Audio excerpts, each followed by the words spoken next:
Un petit mot d'introduction. Je crois que j'ai jamais animé une conférence avec autant d'intervenants, c'est assez spectaculaire.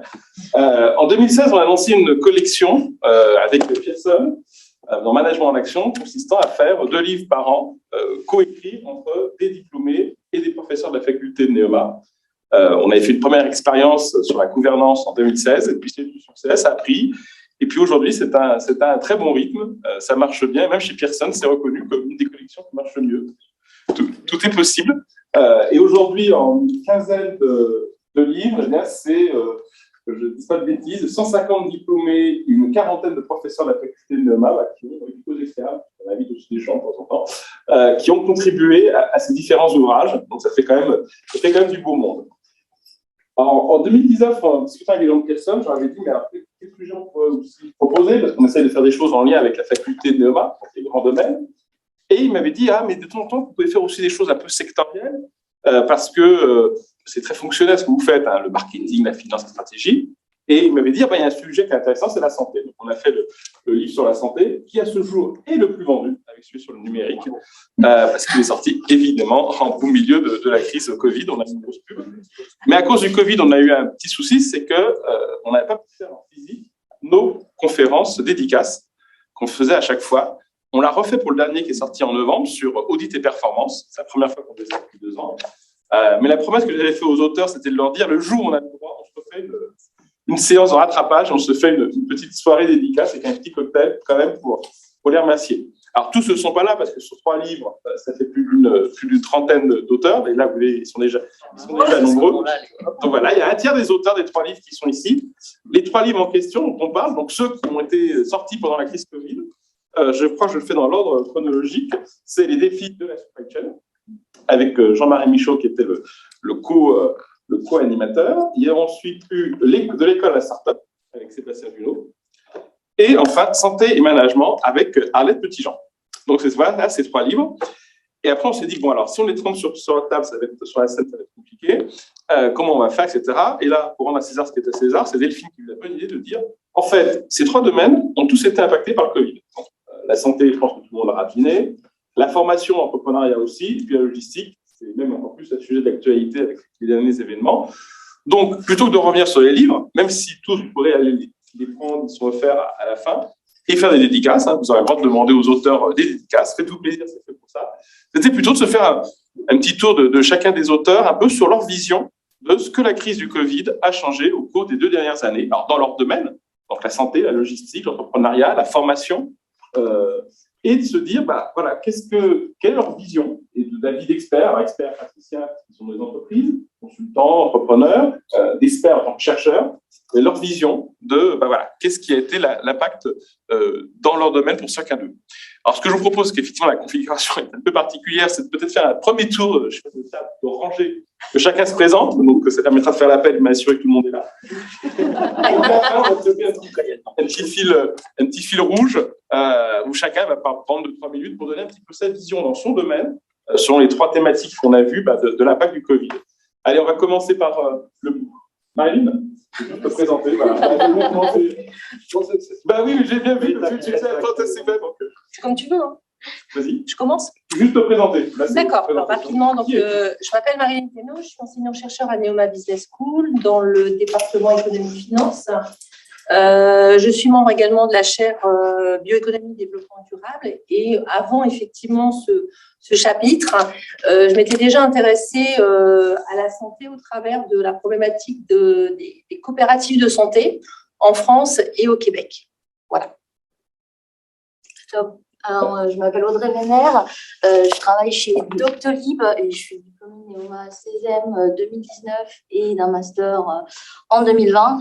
Ce master, en fait, j'ai écrit une thèse sur la téléconsultation en France et Marilyn, ma tutrice de thèse, m'a proposé de coécrire un chapitre sur la téléconsultation. Donc, un bel exemple de coécriture entre un chercheur-professeur et un... Donc, bonsoir, Caroline André, je suis enseignant-chercheur en droit à Neoma. Et donc, comme Marilyn, on fait partie de la même chaire, bioéconomie. Je fais également partie de la chaire économie sociale et solidaire. Et alors, moi, j'ai une thèse en droit et plus particulièrement sur la notion de santé dans l'entreprise. Donc, c'est tout naturellement, j'ai écrit sur la santé au travail. Bonsoir, Sonia Boussaguet, je suis enseignant-chercheur en entrepreneuriat. Alors, moi, je suis PMiste de formation. Ce qui m'intéresse, c'est les dirigeants d'entreprise. J'ai fait une thèse sur la reprise de PME et forcément, eh bien, j'ai étudié, on va dire, les comportements de ces chefs d'entreprise et leurs problématiques de santé quand ils sont aux rênes de leur entreprise. Jean-Marc Michaud, bonsoir. Je suis donc Neoma 1981. J'ai une carrière professionnelle qui se divise en trois, en fait. J'ai trois métiers différents. J'ai commencé dans l'audit, chez ce qui est devenu PricewaterhouseCoopers maintenant, pendant un certain nombre d'années à Paris et aux États-Unis. Après, j'ai été directeur financier, donc ça, c'était une carrière relativement classique pour les gens qui sortent de Neoma. Après, donc, directeur financier, notamment dans le secteur de l'automotive, chez Nissan et chez Volvo Construction Equipment. Et puis, ma troisième carrière, c'était une carrière d'entrepreneur. J'ai repris l'entreprise de transport et de logistique. Donc, je suis tombé dedans en 2006, entreprise que j'ai revendue juste avant de partir en retraite active.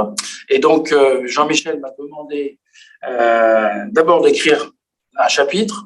Alors, ce chapitre est devenu 2 chapitres, parce que j'avais beaucoup de choses à écrire, donc il fallait que je coupe. J'ai dit, j'ai du mal à couper, je vais pouvoir en écrire plus. Donc, du coup, on a décidé de faire 2 chapitres, voilà, mais qui se suivent, en fait, qui se lisent l'un après l'autre. Et puis, après, tu m'as demandé de co-diriger avec toi, donc voilà. C'était avec plaisir que j'ai pu participer à cette belle aventure. Voilà, donc on reviendra dessus sur le détail. Voilà. Aurélien Aurélien Rouquier, professeur de logistique à Neoma. Je suis également rédacteur en chef de la revue française de gestion et dans mes travaux, je m'intéresse beaucoup, notamment, et c'est le chapitre, au rôle du consommateur sur le plan logistique et au bouleversement qu'il y a aujourd'hui de ce rôle. Pour en parler, puisque le Covid a vraiment changé beaucoup de choses. Bonjour, merci de cette invitation à écrire et cette invitation à être présent. Je suis un vilain petit canard, puisque je ne suis pas diplômé de Neoma, ni enseignant à Neoma. Je fais la sécurité. Je suis médecin à l'Institut de cancérologie de Lorraine et je suis président de la section santé publique du Conseil national de l'ordre des médecins. Et à ce titre-là, je suis en charge de la gestion de la pandémie Covid. C'est dire si le sujet de cette soirée et le sujet de ce bouquin était une évidence. On a essayé avec Jean-Michel et Christine Cariotis de dégager quelques pistes sur l'accès aux soins, qui est un sujet dont chacun connaît l'importance avant le Covid, pendant le Covid, et surtout peut-être aujourd'hui, à la lumière de l'innovation inversée. C'était passionnant et je serais très heureux d'en discuter. Alors, Florence Tantin, je suis diplômée de Neoma 2015. Je suis directrice d'hôpital, honoraire. Ça veut tout simplement dire que je suis à la retraite très active, puisque je suis aussi coach, mentor, et je suis en train de développer une activité d'auteur, ce que m'a permis donc la coécriture du livre Santé Management, et en particulier le chapitre sur le dilemme de la gouvernance de l'hôpital public. Voilà, et donc j'écris également pour des plateformes, une plateforme en particulier Manager Santé, des articles toujours dans le domaine de la santé et qui portent en fait sur toutes les parties prenantes qui sont nombreuses du système de santé. Voilà, et puis je suis en train de finaliser aussi des sujets d'écriture plus personnels. Voilà. Merci donc à Ça a ouvert une vocation. Bonjour, moi je suis Delphine Manceau, je suis directrice générale de Neoma. Et dans le civil, je suis enseignant-chercheur sur les sujets marketing et innovation.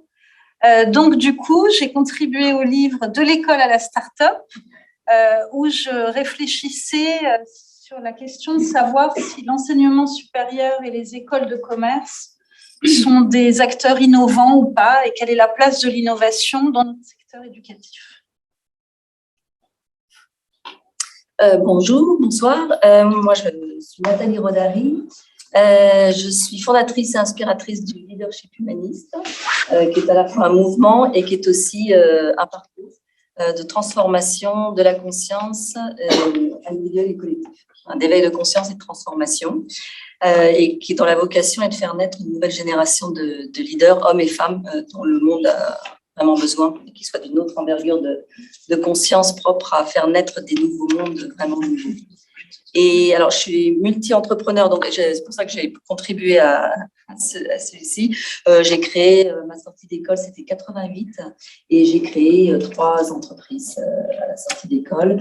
J'ai également écrit près 5 ou 6 livres, dont 2 en collectif avec Neoma, avec grand plaisir.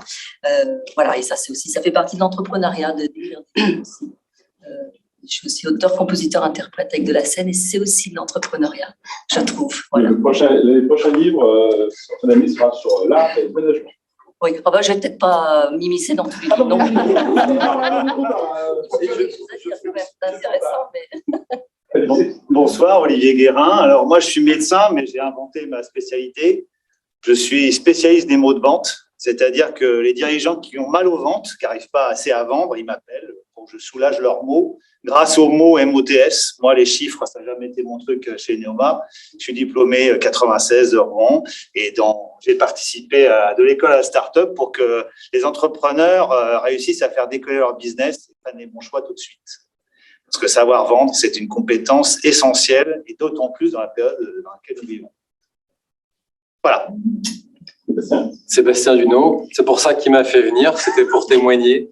Moi, je suis chef d'entreprise, entrepreneur dans l'âme, j'ai commencé assez tôt. Et en fait, il y a quelques années, j'ai cédé mes entreprises pour quitter l'Île-de-France et racheter une affaire. Et en fait, je me suis rendu compte qu'il y avait un besoin au niveau de l'accompagnement à la cession, à la reprise d'entreprise. Donc, je n'ai créé une nouvelle. Et à côté de ça, dans le civil, en l'occurrence, enfin, dans Neoma plutôt, je suis animateur du club entrepreneur et co-animateur aussi de la tribu Aquitaine. Donc, direct de Bordeaux. Tout à fait. Voilà. Bonsoir, Denis Gallo. Je suis le directeur du campus de Rouen de Neoma et je dirige aussi le Startup Lab, qui est une direction qui regroupe les 3 incubateurs de l'école, les 2 accélérateurs spécialisés ainsi que l'école de codage, la Coding School. Je suis un ancien dirigeant d'entreprise. J'ai dirigé une entreprise dans l'électronique de sécurité et je suis diplômé du programme International MBA. Voilà. Et pour ceux qui veulent tout à l'heure, si vous voulez visiter l'incubateur au 4e, c'est ça? 5e. Je te sors. Comment? Je te sors. Non, mais voilà, il y a des secrets d'État, mais c'est très sympa, vous verrez, ça vous permettra de voir les locaux. D'ailleurs, on est ravis parce que c'est la première fois que Neoma fait une soirée dans le grand amphi du campus. J'espère que vous appréciez la qualité et surtout, alors moi, j'y croyais pas, on n'a pas de micro. Normalement, au fond, vous nous entendez, si ce n'est pas le cas, vous nous le dire. Et l'acoustique est absolument fabuleuse. Ça, c'est pour la technique. Maintenant, on va s'intéresser par le fond. Alors, je fais un peu le timekeeper parce que vous êtes nombreux. Et je sais qu'il y en a un ou deux qui sont un peu bavards. Donc, je Vous verrez. Donc, et Jean-Michel, toi, tu t'es représenté? Allez, Jean-Michel Buette, diplômé 97, associé chez Bearing Point et administrateur de l'école et de l'association des alumni. Voilà. Merci, c'est Jean-Michel. Alors, je propose de commencer. Marie-Lise avait commencé, on ne va pas forcément faire dans l'ordre, mais commençons par la santé, parce que même si ce n'était pas le premier chronologiquement, c'était un peu le fait marquant des 2 dernières années. Et justement, quel bilan faire, pour tous ceux qui ont écrit le livre sur la santé, sur quel bilan après 2 ans de crise. Et dans le chapitre que tu avais écrit avec Audrey, il y avait une dimension importante sur la télémédecine. D'ailleurs, Bruno en reparlera aussi, parce que moi, je me souviens qu'1 an avant le Covid, on a annoncé en France, ça y est, une révolution, c'est la télémédecine qui arrive. En Afrique, ça fait 10 ans qu'il y en a. Et en France, c'est une nouveauté. Et moi, qu'on puisse dire, c'est qu'en 2 ans, tous ceux qui étaient un peu rétifs à la télémédecine sont devenus beaucoup moins rétifs. Un jour, un intervenant à une conférence m'avait dit le meilleur chief digital officer au monde, c'est le Covid. En 1 an et demi, il a fait faire un bond de 5 ans. Donc, est-ce que c'est aussi votre vision côté santé? Oui, alors nous, on avait parlé de la télémédecine, mais plus précisément de la téléconsultation. Pour nous, la téléconsultation, on peut dire qu'elle sort gagnante quand même de la crise sanitaire, hein, puisqu'il y avait quand même beaucoup de freins avant cette crise pour le recours à cette téléconsultation. Ce qu'on a pu constater par rapport à tout ce qui est écrit effectivement plus récemment, c'est que la crise Covid, elle a vraiment levé les freins psychologiques, aussi bien du côté des médecins que du côté des patients, freins psychologiques qui existaient auparavant. On voit que si elle a été fortement utilisée, ça peut se comprendre, au début de la crise, par des généralistes, on voit qu'en fait, la téléconsultation est de plus en plus également utilisée par des spécialistes. Alors, ça dépend effectivement des spécialités, mais on la voit effectivement qui se développe rapidement chez les psychiatres, les pédiatres, les dermatos, etc., les ophtalmos même. Un point aussi par rapport à son développement, c'est que le remboursement à 100% par la sécurité sociale donc, est prolongé. Il y a aussi, enfin, ce qui aide aussi à ce développement de téléconsultation, c'est également les prestataires de services hein, qui mettent en relation effectivement les médecins, souvent les médecins traitants et leurs patients. Et à côté de ça, on a aussi des plateformes où là, c'est un petit peu différent puisque en fait, ces plateformes mettent en contact des médecins avec des patients, mais les médecins ne connaissent pas les patients. Donc, ces plateformes peuvent être parfois effectivement critiquées. La téléconsultation, en fait, pour nous, elle rentre tout à fait dans le plan de la e-santé. Par contre, pour qu'elle continue à se développer et répondre effectivement aux besoins, il y a un certain nombre de conditions effectivement qui sont à remplir. Bon, juste 2-3. Hein. Déjà, ce qui ressort beaucoup de ce qu'on a pu lire, c'est effectivement l'exigence d'une meilleure formation effectivement des personnels de santé, aussi bien dans le cursus universitaire de formation, mais aussi en formation continue. Un autre point important, c'est de continuer à réduire la fracture numérique de façon à ce que tous les patients en France, quel que soit l'endroit où ils se trouvent, puissent effectivement avoir accès à ce style de consultation. Et notamment aussi, ça passe aussi par la formation d'un certain nombre de patients qui ne sont pas à l'aise effectivement avec les outils numériques. Il y a aussi le problème aussi de la traçabilité, aussi de la responsabilité des acteurs. Quelle est la responsabilité des médecins? Quelle est la responsabilité des fournisseurs de logiciels, hein, de téléconsultation, de e-médecine, de ceux qui fournissent les processus en intelligence artificielle, parce qu'on en parle de plus en plus. Et puis derrière ça, lier les problématiques de confidentialité des données. Et au final, la téléconsultation, oui, à condition qu'elle permette toujours le respect de l'éthique professionnelle. Alors, je ne sais pas si tu avais des chiffres. Là, tu es au cœur de ce genre de sujet. Oui, tout à fait. Complètement, oui. Mais pour rebondir effectivement sur les acteurs, Doctolib a fait la téléconsultation. Doctolib a alors dépassé le cap des 15 millions de téléconsultations en janvier dernier, et on parlait des médecins généralistes, c'est soit 10 millions de téléconsultations en médecine générale. Donc, les médecins généralistes utilisent énormément la téléconsultation, et comme Marine l'a dit, elle ressort grande gagnante de la crise, parce que même si le flux de téléconsultation a ralenti aujourd'hui, ça reste pas du tout la même chose qu'avant. Et je pense qu'aujourd'hui, il faut prendre l'expérience que les médecins ou les patients ont eue face au Covid et améliorer le service aux patients, l'accessibilité aux soins. Et ça a montré qu'il faut moderniser le système de santé. Donc, on peut parler d'une transformation numérique des soins de santé. Après, comme Marine l'a dit, c'est que ces évolutions dépendent quand même d'une chose que la médecine ne peut pas améliorer, c'est-à-dire la fracture numérique. On parle que la télémédecine peut venir contrer les déserts médicaux, mais aujourd'hui, on voit que là où sont les déserts médicaux, c'est là où il y a des zones blanches, c'est-à-dire il n'y a pas forcément d'accès au numérique, à Internet, ou alors c'est très mauvais.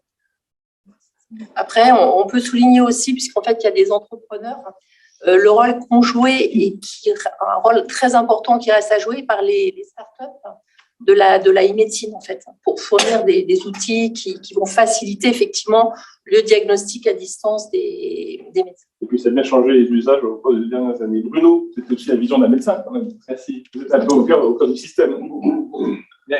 Beaucoup a été dit sur la télémédecine et en l'occurrence la téléconsultation très largement boostée, dynamisée, mise sur le devant de la scène. Mais je vais réserver le terme de grand gagnant pour les patients parce que l'enjeu, c'est que ce soit en effet les patients, vos utilisateurs finaux, qui soient les grands gagnants. Alors oui, la télémédecine, et encore une fois, surtout la téléconsultation, s'est déployée, a explosé pendant la période de confinement ou de restriction de mobilité du Covid, et sous des formats parfois très simplifiés. Une simple conversation téléphonique, qui n'a rien de simple, justement, quand c'est qu'une conversation téléphonique, des patients qu'on connaissait pas, qu'on découvrait au téléphone sans les connaître vraiment et auprès desquels il fallait apporter des soins ou du diagnostic. Ça a rendu de très grands services pour des patients suspects ou atteints de Covid et puis pour les autres aussi. C'est clair, c'est un outil de la médecine qui est devenu très important et tout à fait incontournable. À l'Institut de cancérologie de Lorraine, on a pu, grâce à ça, maintenir le contact, la surveillance de patients très fragiles qui ne pouvaient pas, qui ne voulaient pas, qui avaient peur de se déplacer. Vous vous rappelez tous de cette période où personne ne voulait entrer dans un hôpital parce que quand même, c'est là qu'on croise des malades, ce qui n'est pas complètement faux.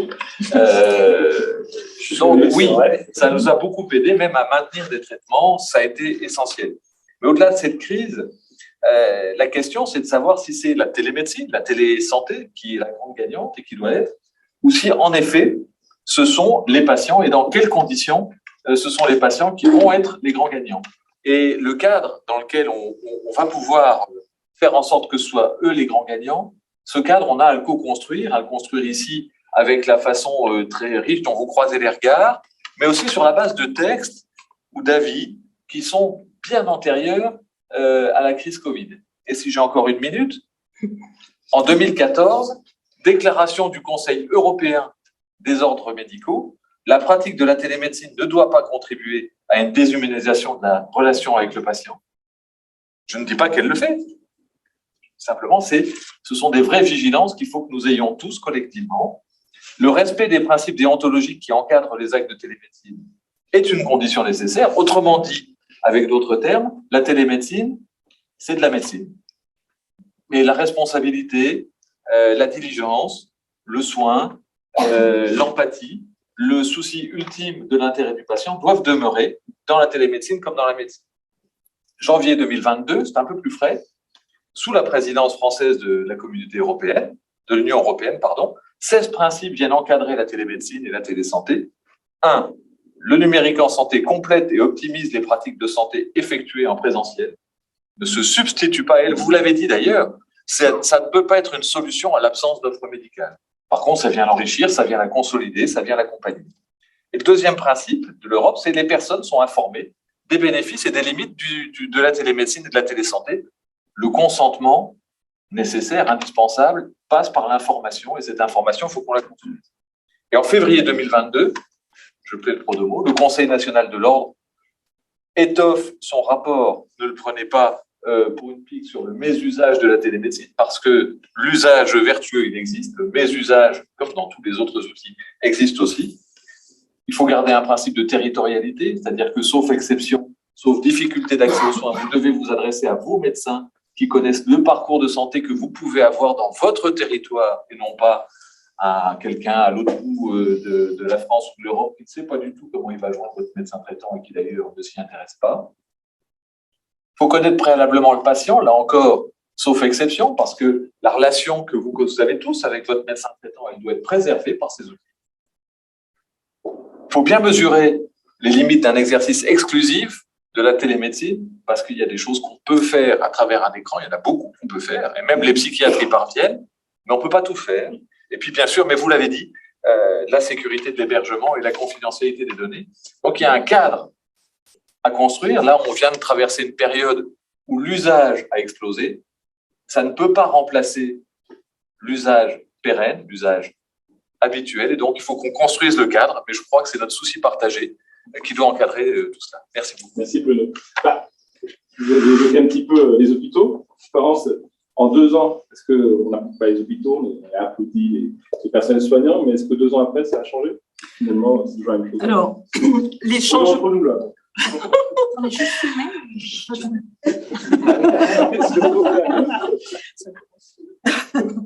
Alors, en fait, les changements, ils étaient déjà annoncés. Suite aux différents mouvements sociaux, aux grèves, il y avait déjà des plans qui étaient annoncés parce que Ma Santé 2022, en fait, a été lancé en 2018.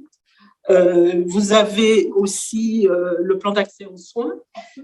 Voilà, donc les changements étaient déjà annoncés. Qu'a fait la Covid, en fait? La Covid a boosté la réalisation, donc la mise en œuvre des mesures qui étaient prévues et a permis donc que les textes sortent rapidement. La Covid a permis aussi au personnel qui jusque-là, voire même les parties prenantes, je peux dire, qui jusque-là étaient en conflit, la Covid leur a permis de voir qu'il était possible finalement de travailler dans la coopération,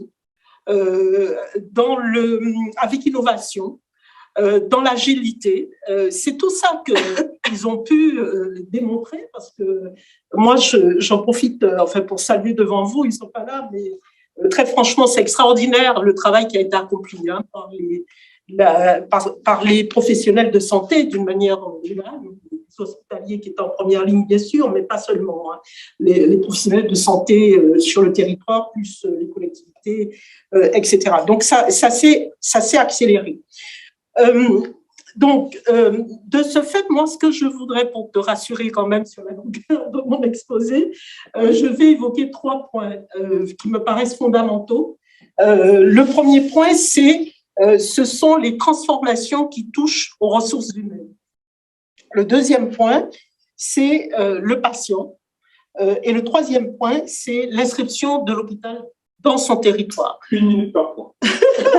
Alors, les transformations qui touchent aux ressources humaines, finalement, ont pour objectif de renforcer l'attractivité, la mobilité, de mettre l'accent sur le management de proximité et aussi la responsabilité. Il y a deux textes qui sont importants. C'est la loi de transformation de la fonction publique. Alors, il faut dire qu'en fait, cette loi, elle touche toutes les fonctions publiques et transforme complètement, vous ne l'avez pas encore vu, mais ça va transformer complètement justement la fonction publique, puisque le dialogue social est rénové pour qu'il soit plus stratégique. Les hôpitaux pourront faire des accords, même à l'initiative des organisations syndicales, des accords locaux. Voilà. C'est aussi la mobilité pour permettre donc une fluidité des parcours entre les 3 fonctions publiques, le recrutement de personnel contractuel sur emploi permanent, le recrutement de contractuels pour occuper des postes de direction. Je passe sur tout cela, mais en tout cas, ça change le profil des personnels. Alors, le deuxième point qui est important, c'est le patient, parce que le patient, il ne mérite plus le nom de patient, il ne veut plus seulement être patient, il veut être acteur, il veut avoir il a déjà les droits, mais il veut qu'il soit respecté, et donc, il faut qu'il ait accès aux soins, c'est ce que permet, et qu'il soit bien informé, c'est ce que permet l'espace numérique santé, avec lequel les équipements informatiques des hôpitaux devront être connectés. C'est aussi la permanence des soins, donc ce que je disais, l'accès aux soins, parce qu'on sait que le week-end, les jours fériés, c'est pas évident, les services d'urgence sont encombrés, comme vous le savez déjà. Donc, il y a un plan de refondation des urgences et aussi, on parle beaucoup, bien sûr, de la permanence des soins obligatoires. Je ne vais pas rentrer dans le détail, dans le débat. Et ensuite, c'est l'inscription de l'hôpital dans son territoire. pour qu'ils puissent assurer des soins de proximité. C'est le cas donc des hôpitaux de proximité. C'est un hôpital qui permet de mettre en place des consultations et de coordonner l'action des acteurs de santé sur le territoire. C'est aussi les conseils de surveillance qui sont élargis à des personnalités extérieures qui peuvent être des médecins. Alors, les conclusions, il y a beaucoup de textes en attente, en fait, notamment sur cette loi de transformation. Je veux juste évoquer le deuxième texte sur les RH. C'est le projet gouvernemental et de management participatif qui devra être élaboré dans chaque hôpital. Voilà. Alors ça, c'est très important parce que ça permet de mettre en musique l'organisation et le fonctionnement donc du travail des personnels et la collaboration avec la direction. Alors, il y a donc la conclusion, c'est que il y a bien sûr, tout cela est en gestation au fond, et c'est pour cela que vous ne voyez pas encore la réalisation des mesures, des choses très concrètes.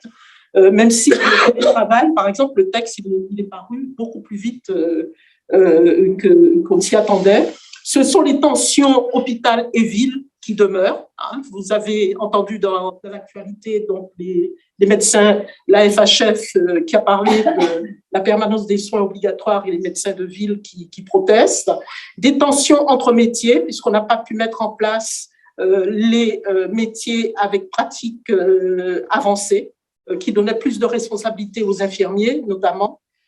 C'est l'attractivité avec d'énormes difficultés de recrutement parce que les personnels hospitaliers sont sortis épuisés. Ils sont fatigués, disons, comment dire, je trouve pas le terme, au niveau de la qualité,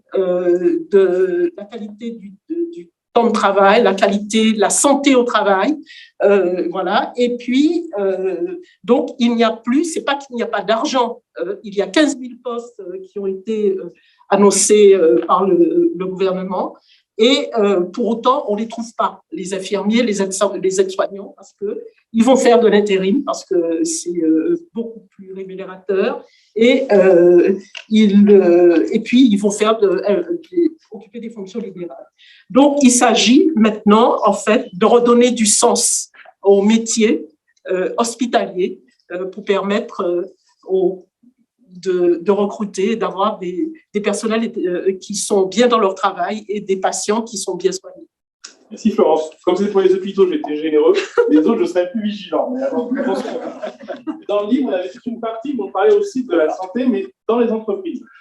C'est une partie importante, et puis l'école de management, c'est aussi normal. Donc, je voudrais voir ce point avec Sonia et Caroline. Sonia, ces sujets sont plus juridiques. Qu'est-ce qui a changé en 2 ans? Alors, si vous voulez bien, on fonctionne en binôme. Vous fonctionnez en binôme. Ça serait mieux que je commence pour qu'elle puisse. Allez-y. Derrière, vous allez voir me couper l'herbe sur le pied. Alors, qu'est-ce qui s'est passé dans les entreprises avec le Covid? Comment on a vécu ça? Je ferai une réponse en 2 temps. C'est-à-dire que non, ça n'a rien révolutionné. Et puis, oui, ça a modifié un peu certains aspects. Là où les choses n'ont pas changé, c'est qu'il pèse sur le chef d'entreprise une obligation de sécurité qui est dite générale. Et donc, avec cette obligation de sécurité, on demande au chef d'entreprise de réagir face à un risque d'accident du travail ou de maladie professionnelle, de réagir vite et de manière intelligente. Donc, réagir à la Covid de manière vite et intelligente, le chef d'entreprise avait l'habitude de le faire dans d'autres circonstances. Donc, à ce niveau-là, il n'y a rien de neuf sous le soleil. En revanche, là où les choses sont nouvelles, c'est qu'effectivement, le télétravail peinait en France à faire son entrée. Et qu'avec le Covid, évidemment, le chef d'entreprise a été contraint d'ici de mettre en place le télétravail et il s'en est plutôt bien sorti. On a quand même quelques décisions de justice récentes sur le Covid et c'est là où on va apprendre les nouveautés puisqu'on a des entreprises qui se sont fait condamner pour un non-respect de cette obligation de sécurité. Et on va apprendre 2 choses. La première, c'est qu'effectivement, là encore, on va sanctionner un chef d'entreprise qui ne réagit pas suffisamment, pas assez vite. Et deuxième aspect, qui ne va pas prendre en compte l'avis de ses salariés. Dans son entreprise, le chef d'entreprise n'a pas à décider seul des mesures de sécurité, il doit consulter le CSE pour savoir quelle est les mesures les plus appropriées aux salariés, à l'entreprise, à son secteur. Et c'est là la nouveauté du Covid. Je suis forcée de rebondir. Donc, voilà, Caroline et son regard juridique. Alors, sur cette question de la santé en entreprise, la problématique, c'est quoi? Eh bien, on dénonce très souvent les chefs d'entreprise sur leurs pratiques. Le problème, c'est qu'on se soucie peu de leur santé. Alors, j'ai quelques chefs d'entreprise là autour de la table, si je puis dire. Est-ce qu'ils sont sortis indemnes de ces 2 ans? Alors, j'ai envie de dire, bah oui, parce qu'un chef d'entreprise, c'est un super-héros. Bah oui, parce que lui, il est animé par un capital, on va dire, psychologique qui est basé sur des fondamentaux qui sont l'optimisme, l'espoir, la résilience. Donc, il est arrivé à rebondir suite à cette épreuve. Alors, ce qui est bien, à cette occasion et à l'épreuve du Covid, on s'est aperçu que ces chefs d'entreprise, OK, ils ont toutes ces facultés, c'est merveilleux, sauf que quand même, il y en a certains qui l'ont très mal vécu. Ça a été une forme, on peut dire, de ce qu'on a appelé le burn-out d'empêchement. Qu'est-ce que c'est que le burn-out d'empêchement? C'est à un moment donné, je suis patron de ma boîte, j'ai la liberté de prendre donc les décisions de manière esselée. Et en fait, je maîtrise mon destin. Et ce Covid, à un moment donné, il m'a mis dans une position d'impuissance. Et en fait, c'est cette notion d'impuissance qui fait que le chef d'entreprise a eu et a vécu cette période avec une certaine souffrance. Le point positif, c'est que depuis 2013, il y a ce qu'on appelle le portail du rebond. Donc, ce sont des associations qui sont là pour aider les chefs d'entreprise en détresse psychologique. En 2013, il n'y avait pas forcément énormément d'écho. Là, à l'heure actuelle, la Commission européenne, même au niveau donc forcément national, puisque c'est que des associations françaises, eh bien là, on mesure en fait toute l'importance de ce qu'on a toujours un peu occulté et un peu passé sous silence, qui est cette souffrance du chef d'entreprise. Merci à toutes les deux.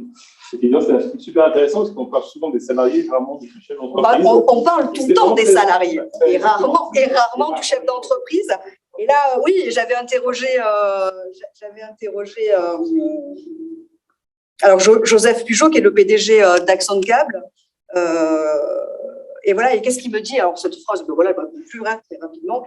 Il est clair que les patrons ne sont jamais malades, en plein déni, ne sont jamais malades ou essayent de ne jamais montrer leur maladie, par contagion sociale forcément. Ce sont des malades qui s'ignorent ou font des burn-out brutaux. Et là, le burn-out brutaux se traduit malheureusement par des suicides. Je conclurai sur cette note un peu négative, mais prenez le relais là, on y va. Merci aussi les co-auteurs du Santé, c'est pris les plus nombreux ce soir. Voilà, on voit qu'effectivement, il y a eu plein de changements, mais en crise sanitaire. On a 2 représentants du premier livre, l'ancien, Les défis de la supply chain. C'est Aurélien et Jean-Marie. Alors, qui était le livre avec le mot Covid dedans, parce que vous avez tous voulu vous rendre vos textes en janvier 2020. Autant vous dire que personne n'en parlait. Il y a juste Bernard Tabary, qui est le PDG de Keolis International, qui a fait la préface. Et lui, il l'avait fait au mois de mai. Donc, effectivement, il a eu le temps d'en parler en 2 pages. Aurélien, alors, vous qui êtes un expert de la supply chain, est-ce que finalement, tout ce qu'on vit depuis 2 ans, entre la crise du Covid, la livraison des vaccins, la guerre en Ukraine, les problèmes en Chine, est-ce que tout d'un coup, la logistique, où tout le monde se fichait, parce que c'est quand même pas un truc intéressant, c'est pas devenu. Tout le monde se dit la logistique, c'est devenu stratégique. Est-ce qu'il n'y a pas eu un switch Alors, oui, effectivement, c'était un sujet qui était, moi qui suis du domaine, qui disait qu'il était important, mais qui n'était pas considéré sans doute à la hauteur de son importance stratégique par un certain nombre d'entreprises, d'État. Et pour moi, ce que change le Covid et puis finalement le monde dans lequel on est, qui est un monde de crise permanente, hein, et je pense que ça ne va pas changer dans les années à venir, ça a fait finalement voilà, trois choses. La première, c'est que aujourd'hui, il faut une capacité de la part des entreprises à sans cesse reconfigurer leur chaîne logistique. C'est-à-dire que on avait auparavant des chaînes logistiques qui étaient relativement stables dans leur organisation, avec des tendances de fond, de mondialisation, d'externalisation, mais aujourd'hui, on peut plus se reposer sur les choix qui sont faits de manière durable. Et il va y avoir la hausse du prix du conteneur, on passe de 2 000 € à 10 000 €, ça va changer radicalement les arbitrages de coûts, et il faut les reconsidérer. On va avoir un porte-conteneur qui est bloqué dans le canal de Suez, on va avoir la crise en Ukraine qui fait que les approvisionnements qu'on met en place par fer de la Chine jusqu'à l'Europe, c'est compliqué. Et donc, ils passent leur temps maintenant, les directeurs supply chain, à gérer des crises. Et donc, on va avoir besoin d'une capacité stratégique à réadapter les chaînes logistiques pour qu'elles soient effectivement résilientes, plus locales, et pour reprendre tous les paramètres de coûts de service. Ça, c'est le premier point qui me semble assez clair et qui est su par tout le monde. Le deuxième point, c'est que maintenant, la logistique, la supply chain, c'est une affaire d'État. C'est Joe Biden, il est élu un mois après, executive order sur les supply chains américaines pour faire un audit de leur vulnérabilité, pour se demander comment est-ce qu'on peut repenser leur organisation. C'est en France la mise en place enfin d'un comité interministériel de la logistique pour développer des activités et des politiques globales qui mêlent transport, entreposage, et avoir une approche globale. C'est évidemment tout ce qu'on a eu autour du Covid avec les masques, les vaccins, enfin voilà. C'est quelque chose qui est aujourd'hui, qui doit être pris en charge par l'État. Et puis peut-être je vais conclure pour ne pas être trop long sur un troisième point qui est l'objet de mon chapitre, puisque moi j'avais fait un chapitre sur le rôle du consommateur. Il y a eu évidemment une accélération phénoménale de la livraison à domicile, avec aujourd'hui quand même des services qui sont proposés et qu'il était inimaginable de penser à l'époque de l'écriture de ce bouquin. Je pense notamment aux services de livraison des courses là, en moins de 10-15 minutes par les Gorillas, les Cajou, les Getir, qui sont quand même une étape supplémentaire dans l'accélération du tout de suite de la livraison. On pose des tas de questions parce que, à quel prix ça va se faire, d'un point de vue environnemental. Sachant que, je pense que tu en parleras un peu, mais la logistique et supply chain, c'est 10-15% de l'empreinte carbone. Donc, il va falloir s'attaquer au sujet. Sachant que quand on parlait des livreurs et des accidents du travail, il y a ces accidents du travail des livreurs à vélo, il y en a 30% qui finissent aux urgences. Voilà. Donc, il va falloir se poser sérieusement des questions par rapport à ces évolutions-là, jusqu'où on va aller, sachant qu'à la fois, cette accélération de la logistique est vraiment un problème, mais que la logistique sera sans doute une solution parce que si on veut aller vers un monde de réusage, d'économie circulaire, ça va supposer de repenser des flux retours, de la revalorisation et donc d'avoir des systèmes qui vont permettre ça. Mais donc, très clairement, je pense que je disais à mes étudiants il y a 2-3 ans que la logistique stratégique, je peux continuer, je peux enfoncer le clou, mais alors, jusqu'au sol. Merci, parce que c'est parfait, parce que j'ai fait l'introduction pour Jean-Marie. Le chapitre avait une dimension écologique, environnementale importante. Alors finalement, je reprends les propos d'Aurélien, est-ce que la logistique, c'est la solution? Ou au contraire, ça ne fait qu'aggraver la crise? Il y a le sixième rapport du GIEC qui est sorti il y a quelques semaines. Toi, ton point de vue par rapport à ce que tu avais écrit il y a 2 ans, ça s'améliore ou ça se détériore? Je vais vous montrer un instrument que tout le monde utilise, c'est toi qui m'y fait penser. C'est ça. Ça fait des choses très bien, mais ça accentue, ça multiplie ce que tu viens de dire. Pour 2 raisons. D'une part, parce que c'est le Shift Project surtout qui le dit, mais le GIEC en parle un tout petit peu, l'évoque, parce qu'il parle tellement de choses, c'est la vidéo à la demande. Donc, ça n'a rien à voir avec la logistique, mais c'est un outil, c'est pour ça que je vous montre, c'est que c'est un outil qui peut être utilisé de façon très néfaste. La vidéo à la demande consomme énormément d'énergie et donc ne va pas dans le bon sens. La deuxième chose, c'est effectivement plus proche de la logistique, c'est le fait qu'avec ça, effectivement, on commande tout, c'est l'immédiateté et c'est tout de suite, et c'est surtout des livraisons à domicile. La commande encore, quelque part. Mais la livraison à domicile, le dernier kilomètre, c'est le dernier kilomètre qui coûte le plus cher en impact sur l'environnement. Il y a un chapitre qui est dédié à ça, et moi j'ai écrit quelques mots dessus. Bon. Donc, effectivement, il faudra mettre des limites à l'utilisation de ce truc-là. Que ce soit en consommation de data. Alors, on a parlé beaucoup de digital. Nous, dans notre profession, le digital, c'est essentiel. Dans un des chapitres, je parle, le deuxième chapitre, c'est on gère des flux d'informations. C'est plus que des flux physiques. C'est l'information qu'on gère entre les différents acteurs de la logistique. Voilà, on gère plus d'informations que de physique presque. Bon, donc on a besoin du digital, mais pas pour faire n'importe quoi. Le digital pour faire de la vidéo à la demande, c'est nul. Donc effectivement, il faudrait trouver des solutions pour que on limite une consommation de data complètement aberrante. Enfin, oui, je choque peut-être des gens, mais il n'empêche que c'est la vérité. Donc, et le deuxième impact, c'est effectivement la livraison à domicile. Alors, des vélos, il y a des accidents de vélo, mais malheureusement, il y a plus souvent, ils utilisent des deux roues qui ne sont pas des vélos. Donc, des deux roues à propulsion qui sont généralement thermiques aussi. Et voilà.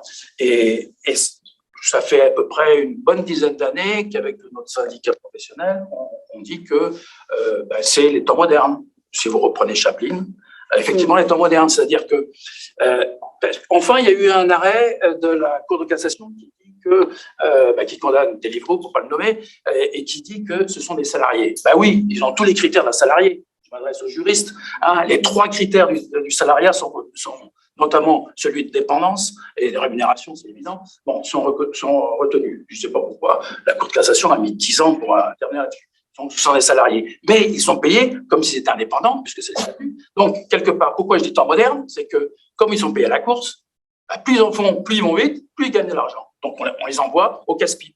Voilà.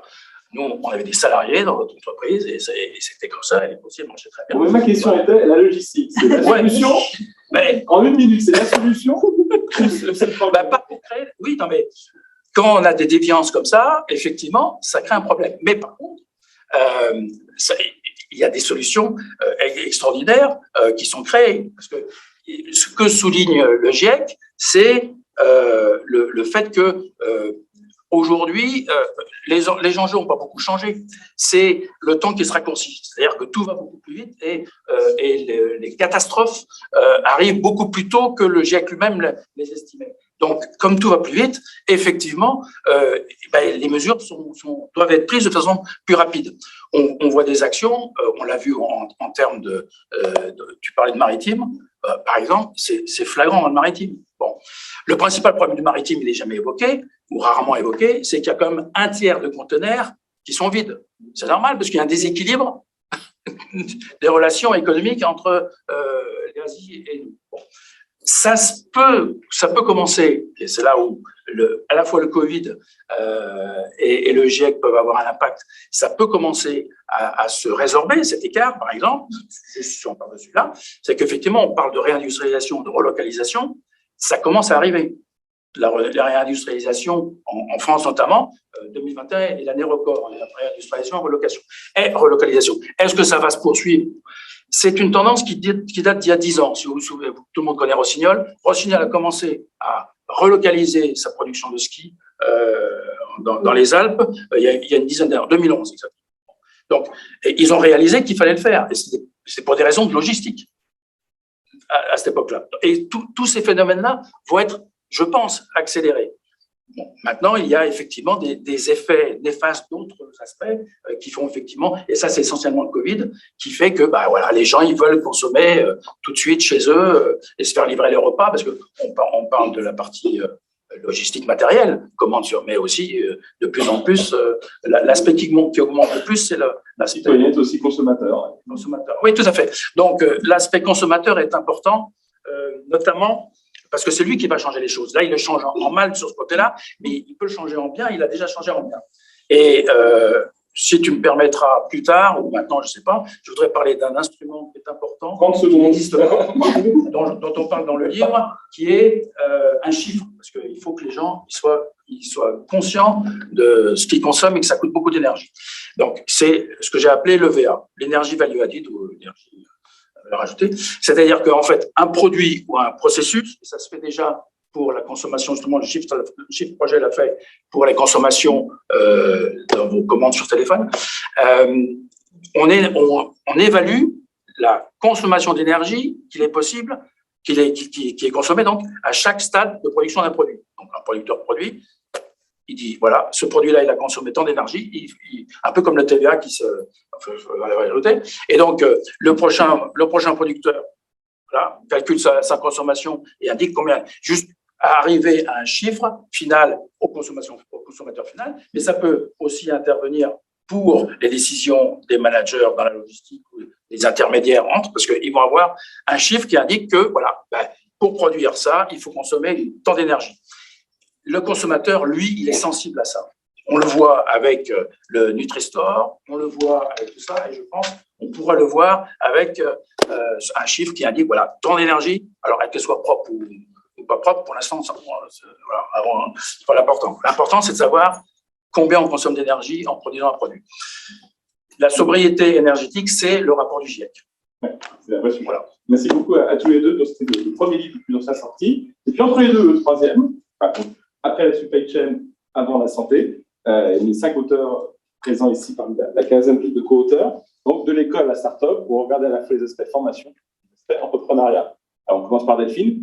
Nous sommes au campus de Neoma. J'imagine que si la Delphine Monceau de mai 2022 rencontrait celle de mai 2019, bon, tu lui dirais, tu vas vivre 2 années assez pénibles. Mais aujourd'hui, qu'est-ce qu'il y a dans ton métier, l'enseignement supérieur, vraiment, grâce à la crise du Covid, changé, mais tu te dis, on ne verra pas en arrière. Est-ce que toi, tu perçois qu'il y a un saut qui a été fait, alors bien ou pas bien, mais qu'il y a vraiment des changements? Ouais, il y a plusieurs sauts qui ont été faits parce que ce qui a changé dans notre métier, c'est la manière d'enseigner, c'est ce qu'on enseigne. Ça, c'est un élément très important et c'est l'accompagnement étudiant. La manière d'enseigner, en 2019, quand on parlait du digital, on parlait en gros des MOOC, c'est-à-dire du digital asynchrone. On ne connaissait pas Zoom et on ne faisait pas du tout de digital synchrone. Ça paraît incroyable, mais il y a 3 ans, je pense que personne ne connaissait Zoom dans la salle. Aujourd'hui, ça fait partie de notre quotidien. Donc, donc il y a des nouvelles manières d'enseigner qui ont émergé, le distanciel synchrone, et puis il y a toutes sortes de choses hybrides. Maintenant, on fait voter les étudiants en live, etc. Et ça, je pense qu'on ne reviendra pas en arrière. Ce qu'on a aussi réalisé, c'est l'importance du présentiel. Je vous écoutais parler de la santé et de la télémédecine, et nous, je pense que tout ce que les professeurs ont aussi réalisé, c'est aussi l'importance du regard. On se regarde. Et je peux dire que ceux qui sont en train de m'écouter, là, en face de moi, et ceux qui sont en train de penser à autre chose. Et ça, derrière un écran, c'est beaucoup plus difficile. Donc, on a aussi réalisé combien c'était important de se voir. Et donc, nous, par exemple, à Neoma, on a développé un programme qui s'appelle Néopédagogie.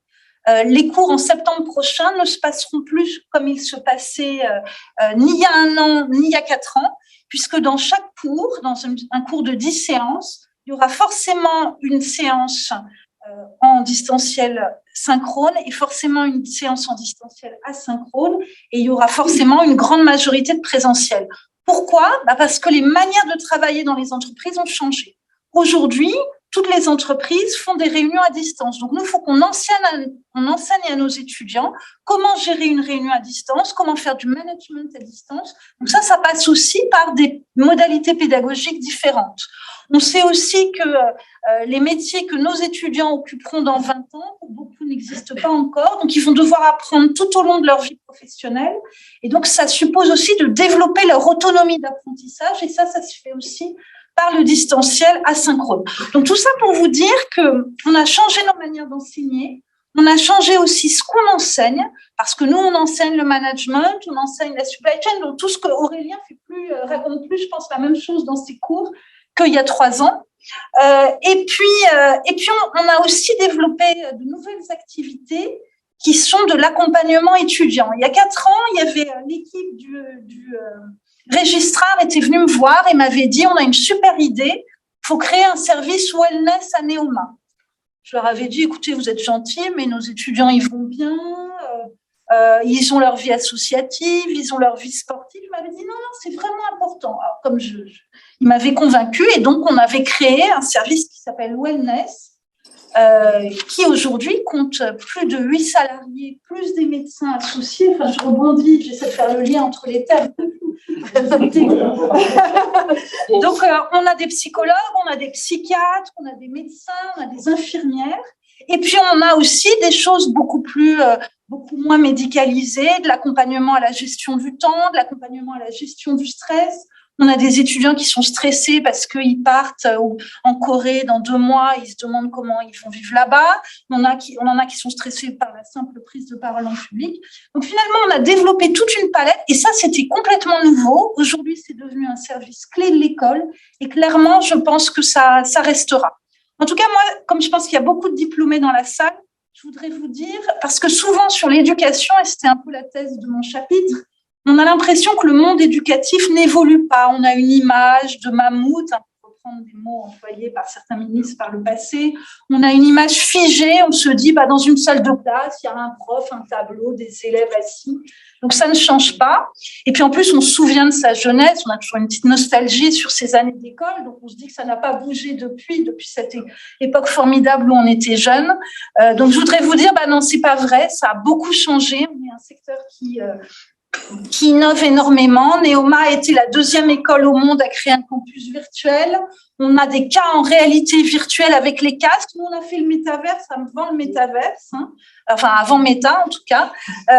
Et je parle de Neoma parce que c'est mon job, mais je pourrais vous parler d'autres écoles pour vous dire qu'on est un secteur qui évolue énormément. Et donc, vous invitez, vous êtes là ce soir, revenez dans votre école et vous verrez combien elle a changé depuis l'époque, même très récente pour les plus jeunes d'entre vous, où vous étiez étudiant. Exactement. Nathalie, tu es du côté entreprise, formation entreprise. Pareil, en 3 ans, est-ce qu'aujourd'hui, c'est plus la même manière de faire il y a 3 ans? Alors, je suis aux côtés des têtes, c'est-à-dire ceux et celles qui sont à la tête d'eux. Alors, ça commence par la tête d'une famille, à la tête d'une équipe, à la tête d'une école, à la tête d'une business unit, à la tête d'une nation, à la tête d'une association, voilà. Alors, le Covid, la question du avant-après le Covid, moi, je replacerai déjà le contexte dans le avant. Qu'est-ce qu'on est en train de traverser? Parce qu'on est dans une mutation du monde, mais sans précédent, qui n'a rien à voir avec la technologie. C'est un leurre si on dit que c'est la mutation ou la transformation du monde, elle est technologique. Non, la technologie vient accélérer une nécessité de passer à autre chose. Mais c'est pas le cœur du sujet. Et d'ailleurs, quand on prend la technologie comme le fin fond de la mutation du monde qui est en train de se passer, on est en train d'accélérer des aberrations dont certaines ont été mentionnées ici en termes de téléphone. Enfin, je veux dire, c'est l'esclavage des temps modernes, mais qu'il soit numérique ou qu'il soit derrière à la Ford T, c'est pareil. Bon, donc on est dans une mutation du monde sans précédent et cette transformation est en fait un saut de conscience vers la cohérence. Et elle est humaine, la transformation. C'est-à-dire qu'aujourd'hui, si l'humain ne passe pas un cap de conscience, on ne sera même plus là pour parler de tout ça. Je veux dire, voilà. Parce que, voilà. Alors, donc, du coup, Covid, le avant et après, alors pour moi, c'est grâce à Covid. Et je remercie Covid. Oui. Alors, je m'excuse. Enfin, voilà, il y a des gens qui y sont restés quand même, donc c'est pas par rapport à ça, mais Covid a fait 2 choses. La première des choses, c'est qu'il a contribué à faire, tomber ce vieux monde en marche forcée. Puisque l'humain ne vaut pas y aller, on va envoyer un truc qui fait que de toute façon, il va être complètement désarçonné, il ne pourra pas le prendre, il ne va pas savoir, voilà. Donc, ça va accélérer. Et la deuxième chose, c'est que ça permet à la conscience de tout à chacun de s'éveiller largement sur la planète. Et je peux vous assurer qu'en 1 an et demi ou en confinement, ça aide beaucoup. Il y a eu pour la première fois, ça a obligé les gens à se poser et, comme dit Jung, à se tourner vers l'intérieur au lieu d'être en permanence tourné vers l'extérieur, ce qui est une croissance de type yang, type masculin, mais qui ne permet pas l'éveil. L'éveil, c'est vers l'intérieur. Et là, quand on est obligé de se regarder, alors on peut l'éviter, mais bon, voilà. Donc, en fait, voilà les deux choses que Covid a amorcées. Et c'est pas fini, parce qu'après Covid, là, on n'a pas fini. Donc, en fait, cette conscience, c'est la conscience que nous tous, nous humains, nous avons créé un monde qui est devenu du grand n'importe quoi, non viable, tel qu'il est. Voilà. Et nous, c'est qui? C'est nos têtes, donc chacun de nous, nos têtes, voilà. Et puis tous ceux et celles qui sont à la tête. Et la tête, ça commence par une toute petite équipe aussi. Il n'y a pas besoin de viser des présidences de la République, mais ça en fait partie aussi. Et nos têtes sont très intelligentes. Et nos écoles et tous nos systèmes de formation s'intéressent à l'intelligence, mais pas à la conscience. Alors, on est des gens très, très intelligents, mais avec un faible niveau de conscience, qui fait qu'on a un monde qui est assez peu éclairé, en fait. Il y a un peu de positif quand même. Oui. On va tous mourir en conscience. Ben voilà, c'est vrai. Alors ça, c'était aux épreuves de préparation de l'intégration. Non, mais alors, donc du coup, non, ce qui est positif, non, mais quand la conscience s'éveille, c'est positif parce qu'une conscience plus éclairée fait que mes pensées, mes actions, mes actes, tout ça devient d'un autre niveau de conscience et donc forcément est bien meilleur. Donc, c'est plutôt une bonne chose parce que continuer à avoir un niveau de conscience qui est là avec des technologies qu'on fait toujours plus puissantes, il faut comprendre à quel point ce gap est une aberration. C'est une aberration. C'est-à-dire qu'on met dans les mains de têtes qui sont très intelligentes mais pas suffisamment conscientes des outils d'une puissance incroyable. Bon, donc c'est droit dans le mur. Alors, donc pour en revenir sur le leadership, c'est qu'en période de transformation, comme on le vit, le leadership est la posture qui permet de mener les transformations. Ils n'ont pas des rôles de direction ou de management. Et un peu partout, on se rend compte, et les élections en fait en sont aussi un bon exemple, voilà. Les guerres. Ukraine, Russie aussi, mais ça continue. Avec Covid, il y a une conscience d'une impérieuse nécessité d'un leadership, d'une conscience nouvelle. Et ça se fait jour et nous, on mesure un leadership humaniste, mais alors de façon, et puis après avec tous ceux qui sont dans ces chemins de conscience, mais de façon très importante. Et chacun se dit, voilà, si je continue à faire ce que je faisais avant, il y a quelque chose qui change. Donc ça vient questionner. Donc c'est plutôt, oui, c'est une bonne chose parce que pour réenchanter le futur, il faut vraiment être capable de dire ce qu'on a fait jusque-là, très bien, ça nous a amené là, mais aujourd'hui, il faut partir d'une autre page et tout ce que l'on fait, le questionner à un autre niveau et de façon tout à fait nouvelle pour qu'on crée un monde éclairé et réenchanté, parce que c'est tout à fait possible. Mais c'est la vraie question qui est posée et donc qui se pose forcément à tous nos systèmes d'enseignement d'une nation, et que ça soit l'enseignement scolaire, et puis après, bien sûr, l'enseignement qui se poursuit, parce que c'est là où doit se déployer la conscience. Et dans le réenchantement, il y a peut-être l'entrepreneuriat. Et voilà. Alors, Denis, tu es entre les deux, parce que accusateur, à l'école, alors on est entre l'école, la start-up.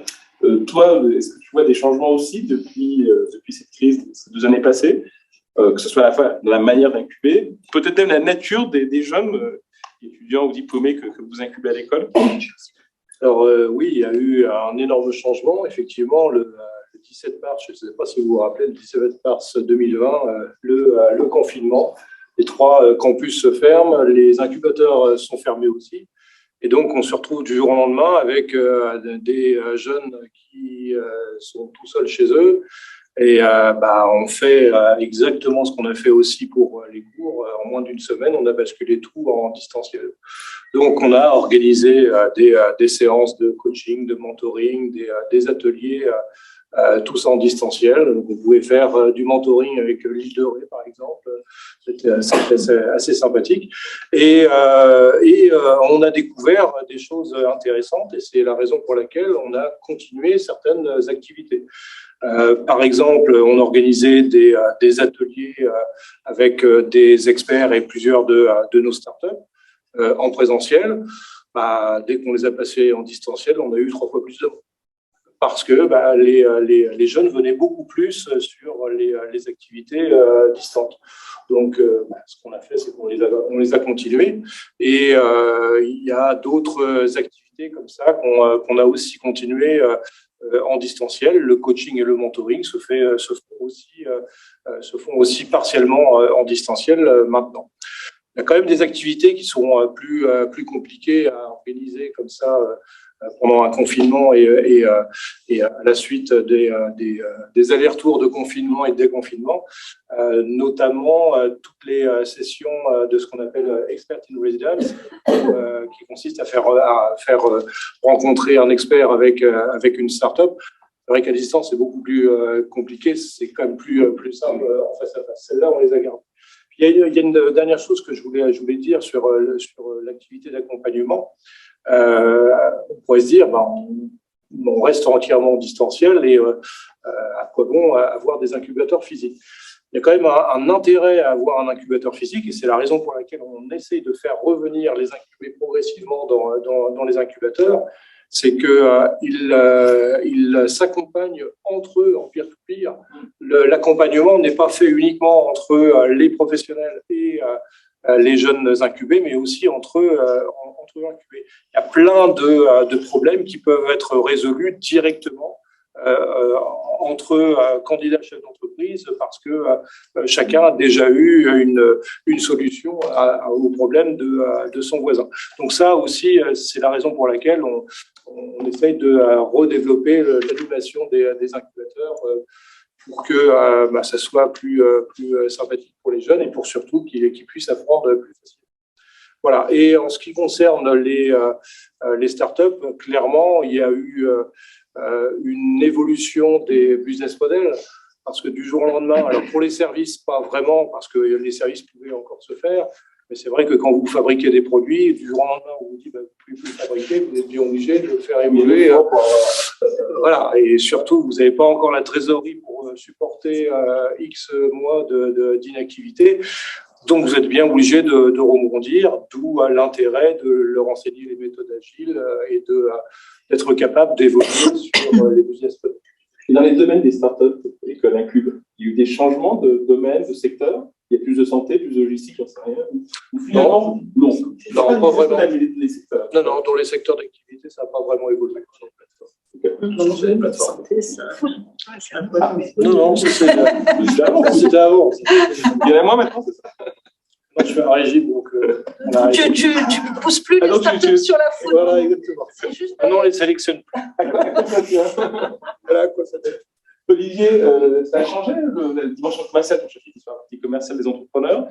Aujourd'hui, en 2022, on est revenu en 2019, où finalement, il y a eu des séquelles aussi. Alors, s'il y a bien, je vais rebondir sur ce que disait Delphine, en fait, s'il y a un métier qui sera là encore dans 20 ans, c'est celui de commercial. Parce que, tiens, on va faire une petite devinette, on est en fin de session. Alors, vous allez essayer d'attribuer cette citation. Celui qui a une idée et qui ne sait pas la vendre n'est pas plus avancé que celui qui n'a pas d'idée. C'est de qui?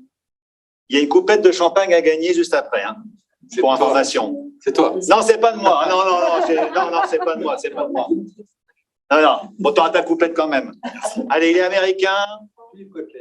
Non, il a vécu au 19e. Un des plus grands présidents américains. Non, Lincoln. Et oui, c'est Lincoln, cette formule, effectivement.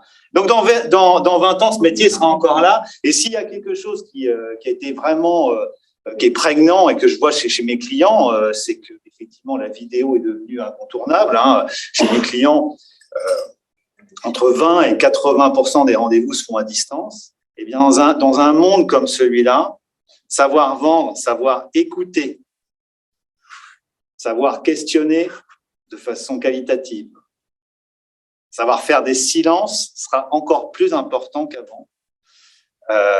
Et j'ai paraphrasé Jean Fourastier. Jean Fourastier, c'est un économiste des années 50-60 qui a inventé l'expression des 30 glorieuses. À l'époque, en 72, il écrit la machine oblige l'homme à se spécialiser dans l'humain. Mais en fait, je vais le paraphraser en disant que c'est la technologie qui oblige l'homme à se spécialiser dans l'humain. La vidéo, les réseaux sociaux, tout ça oblige ceux qui ont quelque chose à vendre à savoir mieux le faire, à savoir mieux écouter, à être plus centré sur l'autre, à être moins égocentré, si c'est possible.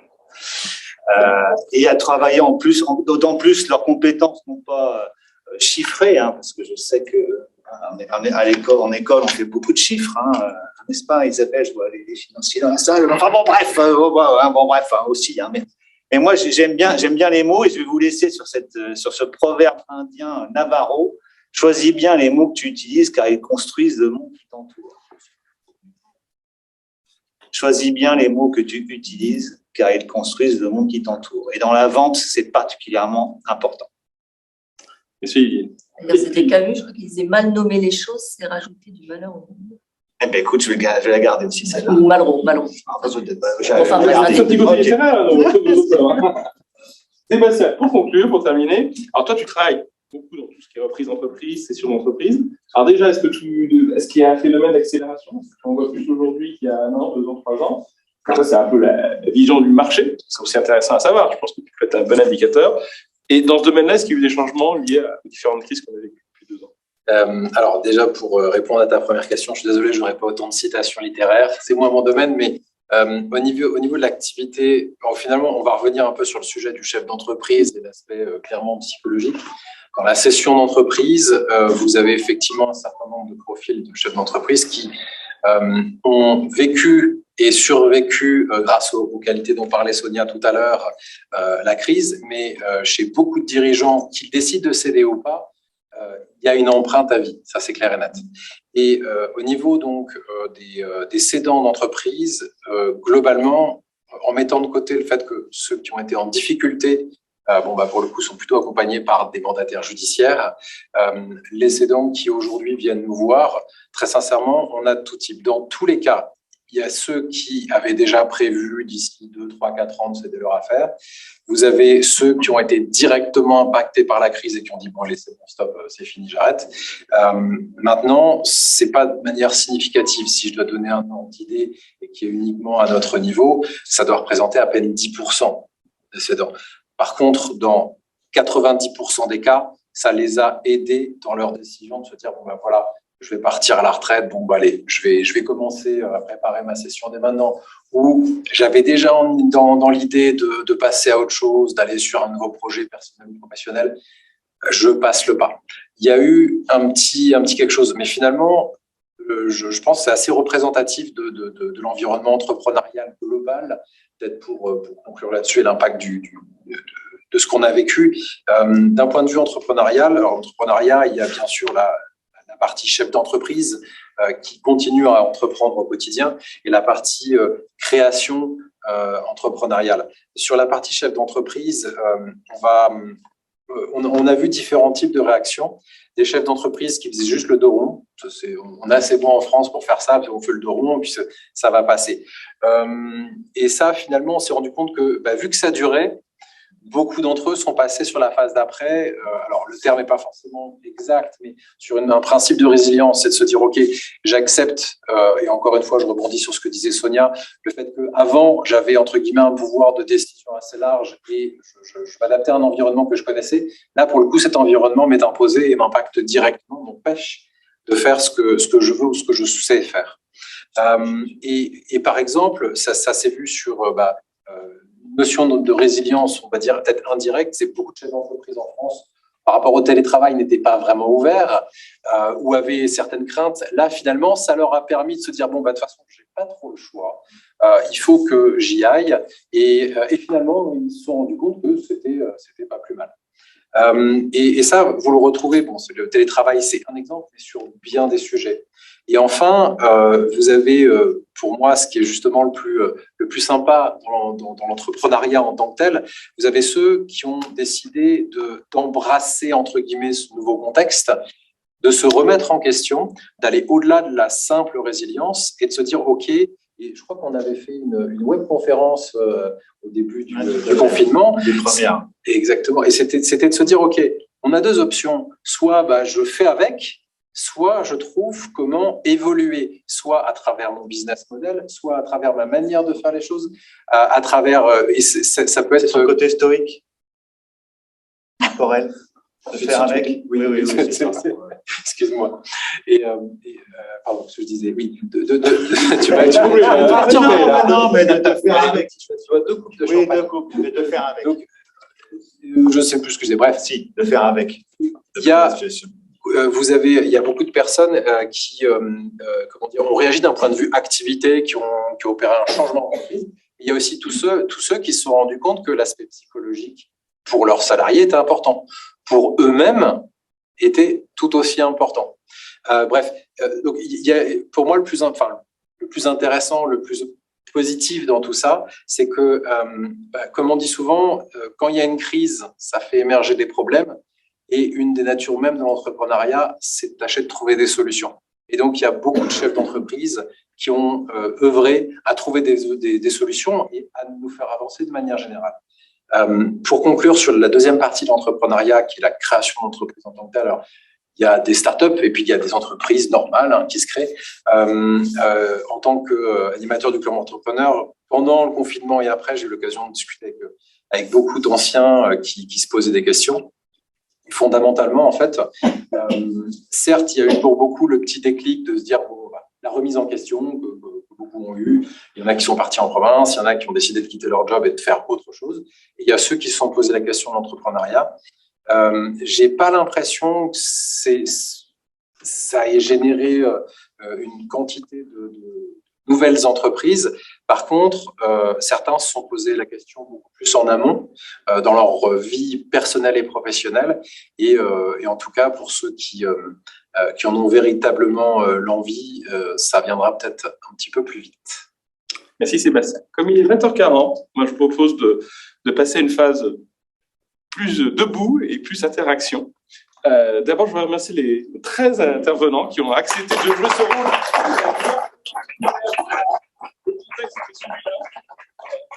On va libérer les gens qui sont à distance. J'ai un petit message pour ceux qui sont ici. Vous pouvez prendre des livres et vous le refaire. Je vous encourage aussi à faire leur pub, leur communication. Ils sont toujours vendables, achetables à la Fnac, Amazon et autres. Les droits d'auteur sont entièrement reversés à la Fondation Neoma. Donc, ça finance des bourses, même si ce n'est pas des montants astronomiques. Peut-être qu'un jour, on aura un best-seller qui se vendra à 2 millions d'exemplaires. Pas peu, mais il faut savoir être entrepreneur et rêver. En tout cas, voilà. Donc, quand vous achetez ces livres, qu'on vous conseille des gens d'acheter, c'est bien parce que ça contribue à financer des boursiers de l'école. C'est important. Et on peut remercier aussi Jean-Michel pour tout le travail.